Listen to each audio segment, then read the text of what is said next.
In the smoldering aftermath of World War II, Allied investigators stumbled upon a puzzle. Crates upon crates, stacked high in a forgotten warehouse, all marked for Tokyo. Inside, not weapons or gold, but industrial equipment of a very specific kind. Around the same time, off the coast of Europe, a German U-boat, U-234, surrendered to the Allies. Its destination? Japan? Its cargo? Over half a ton of something labeled uranium oxide. The pieces didn't fit. Scattered reports, cryptic intercepts, and whispers from interrogated scientists all pointed to a single unsettling question. Just how close did Japan actually come to building an atomic bomb? To find the answer, we have to go back. Back to the 1930s, a time when Japan wasn't just a military power, but a scientific one. Its physicists were world-class, standing shoulder to shoulder with the giants of Europe. In Tokyo, there was Yoshio Nishina. He wasn't just some professor. He'd worked alongside Niels Bohr, the father of quantum mechanics. The famous Klein-Nishina formula for X-ray scattering. That was his asterisk name on it. By 1937, Nishina had established a state-of-the-art nuclear physics laboratory at the RIKEN Institute, complete with Japan's first cyclotron, a powerful particle accelerator. He was a man who understood the atom. Meanwhile, 300 miles away in the old imperial capital of Kyoto, another brilliant mind was at work. Bunsaku Arakatsu, who had studied under both Ernest Rutherford and Albert Einstein, was building his own cyclotron at Kyoto Imperial University. Two brilliant men, two powerful machines, both peering into the heart of matter. They represented the peak of Japanese science, filled with ambition and national pride. But their ambitions would soon be pulled into a vortex of conflict, not just with the outside world, but with each other. This is where the story splits. Japan's war effort was famously disastrously divided. The Imperial Japanese Army and the Imperial Japanese Navy were bitter rivals, competing for resources, for glory, for the emperor's favor. And when the whispers of a new, unimaginably powerful weapon reached their ears, they didn't collaborate. They competed. The army launched its own secret project, codenamed NIGO. The Navy, not to be outdone, started theirs. Go. Two parallel races running at the same time inside a shrinking empire. The core science was, by then, an open secret. In late 1938, German chemists had discovered nuclear fission. Split a uranium atom, and it releases a catastrophic amount of energy. The theory was there. But turning theory into a weapon was a monumental challenge. You couldn't just use any uranium. You needed a rare isotope, uranium-235, or you could create a whole new element, plutonium. Getting either one required a process called isotope separation, a Herculean industrial feat. This was the bottleneck, the great filter that separated a blackboard equation from a city-destroying bomb. And here, Japan's ambition slammed into its reality. While the United States was building the Manhattan Project, a secret empire of factories, employing hundreds of thousands of people, consuming a nation's worth of electricity, Japan was facing crippling shortages. Its industrial base, while impressive, was a fraction of America's. Key materials like copper for wiring were desperately scarce. Its cities were being systematically bombed, its shipping lanes choked off by submarines. Building a bicycle was hard enough. Building a uranium enrichment facility felt like pure fantasy. The scale of the Manhattan Project was simply beyond Japan's comprehension, let alone its capability. Against this backdrop, the scientists found themselves in an impossible position. They were patriots, driven to serve their country. But they were also men of science who understood the horrifying implications of what they were being asked to create. They navigated a razor's edge of duty, survival, and a moral dread they could barely speak aloud. They saw the path, but they also saw the abyss at the end of it. Yet, the orders came down. As the war entered its final desperate phase, the army quietly instructed Yoshio Nishina to focus his efforts, to find a way to enrich uranium, to build the bomb. All in a laboratory in a city that was about to burn. The hum's constant. Inside the makeshift labs of RIKEN's Building 49, it has the sound of the NIGO project, the sound of Japan as desperate race for the atomic bomb. These aren't pristine state-of-the-art facilities. They're improvised rooms, crammed with thermal diffusion columns tall, slender tubes designed to separate uranium isotopes. Engineers, driven by a relentless urgency, scrounge for every scrap of copper and nickel they can find. The country is being stripped bare by the war, and building these complex devices feels like trying to weave silk from straw. At the center of it all is Dr. Yoshio Nishina. You see him, not as a remote commander, but down on the floor with his team, mostly young students barely out of their teens. He's poring over calculations, his brow furrowed. The math doesn't lie.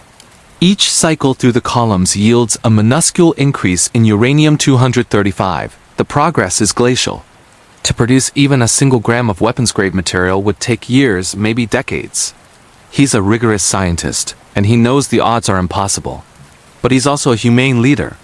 He sees the fear and exhaustion in his students' eyes, and feels a deep responsibility to protect them from the front lines.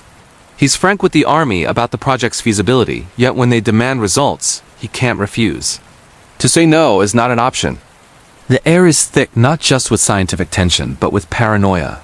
Everything is secret. Memos are written in code. Conversations are held in hushed tones. The Kenpatai, the military police, are a constant, unseen presence. Everyone worries about spies, about loose talk about a single misplaced document. They don't know it, but thousands of miles away, Allied signals intelligence analysts are piecing together fragments intercepted communications. Reports of uranium purchases catching faint whispers of Japan's nuclear ambitions without ever seeing the full, chaotic picture. And it is chaotic because Nago isn't the only game in town. Down in Kyoto, at the Imperial University, a rival project is underway. This is FGO, led by Professor Bunsaku Arakatsu. Where Nishina has his thermal diffusion columns, Arakatsu has a larger cyclotron and is exploring different paths, primarily centrifugation. It's a completely separate effort, with its own patrons in the Imperial Navy. The two projects are like competing dynasties. Arakatsu and Nishina, once colleagues, are now heads of rival fiefdoms. Data isn't shared, it's hoarded. Progress in one lab is seen as a threat to the other. The intense academic rivalry is magnified by the bitter interservice jealousy between the Army and the Navy. They duplicate efforts, squander precious resources, and engage in bureaucratic knife fights while the nation burns. And it is burning. The war isn't some distant concept.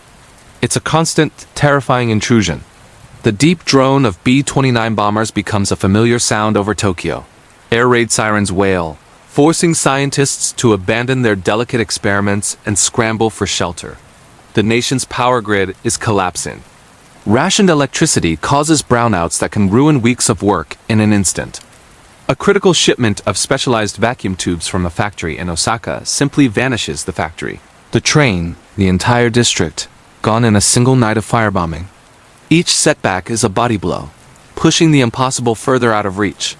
Just as despair begins to set in, a new electrifying rumor filters through the highest levels of command.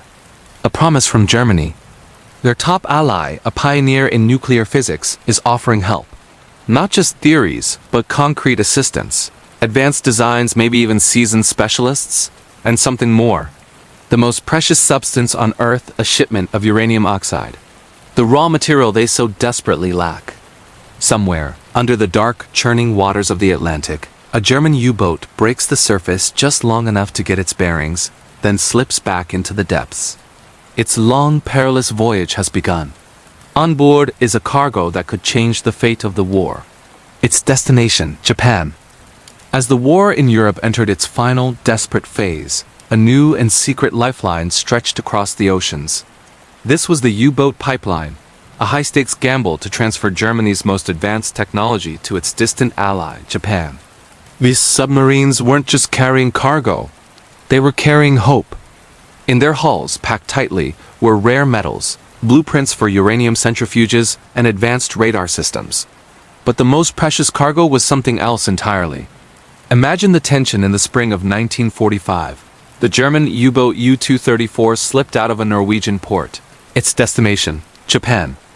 On board were top German scientists, components for the revolutionary Me-262 jet fighter, and something else, listed on the manifest as U-powder.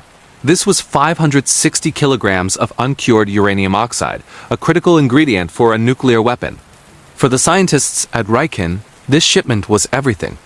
They were fighting a war of scarcity, a constant, grinding battle for resources. Back in Japan, the reality was stark. The country had almost no native uranium ore. Teams were sent scouring the occupied territories of Korea and Manchuria, prospecting for any trace of the precious material. But even if they found it, the next step was a mountain too high to climb. The scientific consensus was clear. Enriching uranium to weapons grade required immense industrial capacity and vast amounts of electricity. Japan, a nation already running on fumes, simply didn't have it. The dream was colliding with the harsh logic of physics and logistics. The atmosphere at the RIKEN Institute was a mix of frantic energy and quiet desperation. The country's brightest students were drafted from their university labs, not to the front lines but to Nishina's project. They worked with makeshift equipment, cannibalizing instruments for spare parts. There were accident scares, close calls with radiation, and the constant fear that they were falling further and further behind. It was a race against time, fought with slide rules and scavenged materials. Meanwhile, another race was underway. Allied intelligence, under the code name ALSOS, was tearing across a collapsing Germany, hunting for Nazi nuclear secrets. What they found was shocking. Germany was years behind the Manhattan Project. The immediate threat was gone. But then, a new question began to echo in the halls of Washington. What about Japan? They knew of the U-boat transfers. They knew of Nishina's ambition. The focus of the intelligence war began to shift eastward. For Tokyo, the U-234 was the final roll of the dice. But that hope would never arrive. In May 1945, with Germany's surrender, the submarine's captain received new orders. He surfaced in the mid-Atlantic and surrendered to the U.S. Navy. The Me-262 parts, the advanced radar, and the crated uranium oxide, the key that might have unlocked Japan's nuclear ambitions, were now in American hands. The secret lifeline had been cut. Even as this unseen drama played out on the high seas, the war came home to Tokyo with devastating force. On the night of March 9, 1945, Operation Meeting House unleashed a firestorm that reduced much of the capital to cinders. The RIKEN Institute itself was hit. Flames consumed buildings, irreplaceable manuscripts turned to ash, and delicate scientific apparatus melted into twisted wrecks. In the smoky dawn, Yoshio Nishina walked through the ruins of his life's work. He counted the survivors, his face grim. He stared at the silent, damaged cyclotrons, the massive machines that were supposed to change the course of the war. He didn't need a complex equation to know the truth. Looking at the destruction around him and calculating the resources they had left, he understood. The empire was shrinking, the enemy was closing in, and their time was running out. The clock is ticking. Desperation grips the Japanese empire. The center of our story now shifts, moving from the labs of Tokyo and Kyoto to the cold, industrial periphery. We're going to Konan, what is now Hungnam in North Korea. This was no ordinary town. It was a sprawling chemical supercomplex, one of the largest in Asia. Think fertilizer plants, explosives factories, and massive electrolytic facilities. Why here? Simple. Electricity. Konan had power, vast amounts of it, making it one of the few places left where Japan could still dream big, could still attempt the impossible. And this is where the story gets murky, where documented history blurs into the fog of war. Rumors, whispers, and fragmented testimonies begin to surface. After 1945, some Japanese engineers and technicians would claim something was happening at Konan. They spoke of a secret project, a final desperate attempt to build an atomic device. The Imperial Japanese Navy, they alleged, had shown a sudden, intense interest in moving their nuclear research there in the final months of the war. Some accounts even whispered of a test, a strange flash over the sea of Japan in the early hours of August 12, 1945. But these are just claims, shadows on a wall. We have to be clear. This is a mystery, not a verdict. Later investigations, particularly from American scientists and historians, would pour cold water on these allegations. They crunched the numbers and disputed the physics. Did Japan have enough enriched uranium? Almost certainly not. Could they have fabricated a functional device in such a chaotic environment? It seems incredibly unlikely. What was really happening at Konan? Was it a genuine last-ditch atomic gamble, a bluff, or simply the ghost of a project that never was? The truth is, we don't know for sure. The tension lives in that uncertainty, in the space between what was claimed and what can be proven. While these shadowy events may or may not be unfolding in Korea, back in Kyoto, Professor Bunsaku Arakatsu is fighting his own battle against time. The city has been spared the firebombing that has leveled other urban centers. but the war is closing in. Arakatsu is safeguarding his prized possession, his cyclotron. He knows the end is near, but the scientist in him can't stop. He keeps pushing, keeps his team running measurements, trying to refine the complex calculations needed for nuclear fission. But the core problem remains unsolved. Uranium enrichment, the essential step of separating the fissile U-235 isotope, remains hopelessly out of reach. His efforts are heroic, but they are a race he is destined to lose. And then the frame shatters. August 6, 1945, a single B-29 bomber, the Enola Gay, flies high over a clear blue sky. Below it lies the city of Hiroshima. At 8:15 a.m., the world changes forever. The initial reports reaching Tokyo are confusing, chaotic. A city has vanished under a single blinding flash. The military command is baffled. What kind of weapon could do this? They need their top expert. They need Yoshio Nishina. He is dispatched immediately, flown down to the epicenter of the catastrophe. What he finds is a scene from a nightmare. This is where scientific precision collides head-on with unimaginable human horror. Nishina, the father of nuclear physics in Japan, walks through the ruins of a city he helped build intellectually. He carries his scientific instruments, his ionization meters, trying to measure the invisible poison, the radiation that saturates the air. The readings are off the charts. He sees the impossible. Permanent shadows burned into stone steps, the ghostly outlines of human beings who were vaporized in an instant. The raw, physical evidence confirms his deepest fears. There, amidst the rubble and the walking wounded, a new word begins to take form on his lips, a word for this new reality, Genbaku, the atom bomb. Just 3 days later, on August 9th, another blow falls. The Soviet Union, honoring its agreement with the Allies, declares war on Japan. 1.5 million Soviet troops surge across the border into Manchuria and push down into the Korean peninsula. Any last-ditch schemes at Konan, whether real or imagined, are now completely and utterly doomed. The Red Army is advancing, and the industrial complex, along with any secrets it might have held, is about to be swallowed by the tide of war. Events have overtaken ambition.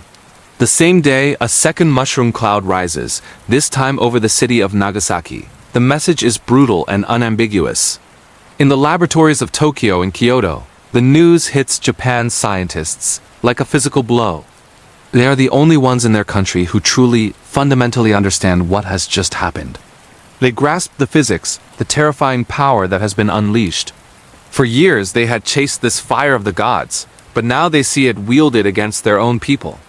The dream of a Japanese bomb has evaporated, replaced by the horrific reality of an American one.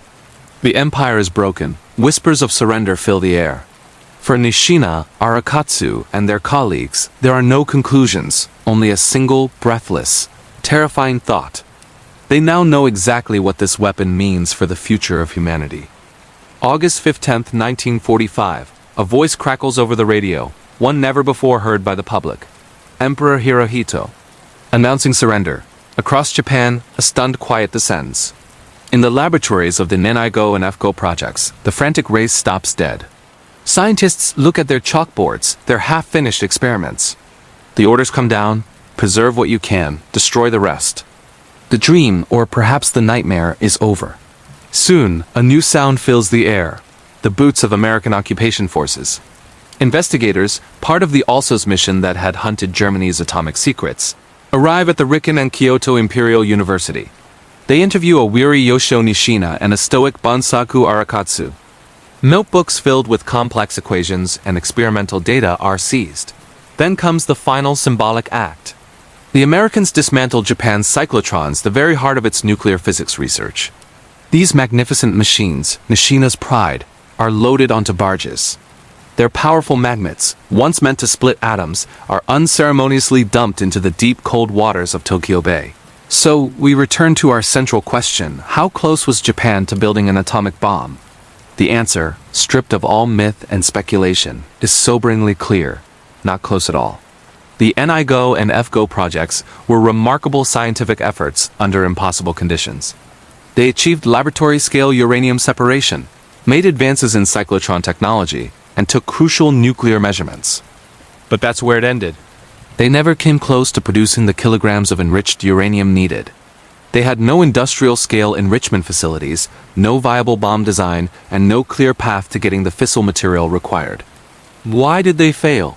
It was a perfect storm of obstacles. They started far too late, years behind the Manhattan Project.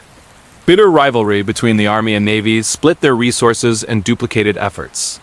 Japan's industrial base, already strained, was collapsing under the weight of the war. A relentless American submarine blockade starved them of essential materials, and devastating air raids, including the firebombing of Tokyo, repeatedly destroyed their facilities and scattered their teams.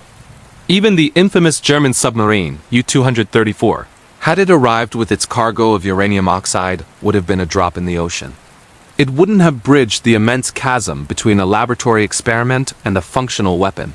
The sheer industrial scale required was something Japan, by 1945, simply could not muster.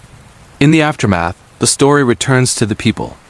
Yoshio Nishina, having seen his life's work sunk in the bay, dedicated his remaining years to rebuilding Japanese science for peaceful purposes, becoming a powerful advocate for the civilian use of nuclear energy. The young students and scientists who survived the war went on to become leaders in Japan's post-war technological boom. Their talents turned from destruction to reconstruction. The nation itself was left to grapple with a profound paradox. The devastation it suffered from a weapon it had tried and failed to create. The story of Japan's atomic bomb project isn't a sensational tale of a near miss. It's a more complex human story. It shows how the totalizing demands of modern warfare can pull even the most brilliant minds to the very edge of the unthinkable, forcing them to confront the darkest applications of their knowledge. Japan tried. They pursued the ultimate weapon. But they were ultimately a world away from the threshold. The mystery is solved, not with a bang, but with the quiet, sobering reality of their limitations. The Second World War is full of these hidden corridors and untold stories, each one revealing a different facet of the human experience during that immense conflict. If you're fascinated by these deeper dives into history, consider subscribing to our channel. We're always exploring the stories you didn't learn in school. Thanks for watching.